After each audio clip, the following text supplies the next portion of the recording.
One question I had early on was about fees. What I learned is that Goldco itself does not charge annual IRA fees.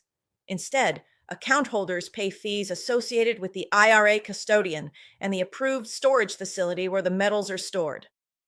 In my case, Goldco recommended Equity Trust Company as the custodian, one of the largest and most established self-directed IRA custodians in the country. For storage, Goldco works with highly secure IRS-approved depositories such as Delaware Depository and Brinks Global Services. These facilities provide insured storage and professional security for precious metals holdings. Depending on account size and storage preferences, annual custodial and storage costs generally total a few $100s per year. At the time I opened my account, Goldco's minimum purchase requirement was approximately $25,000. For many retirement savers, that provides a reasonable starting point for establishing a precious metals IRA.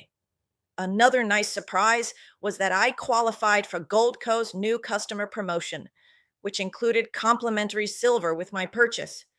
Promotions can change from time to time, but it's definitely worth asking what offers are currently available when you speak with a specialist.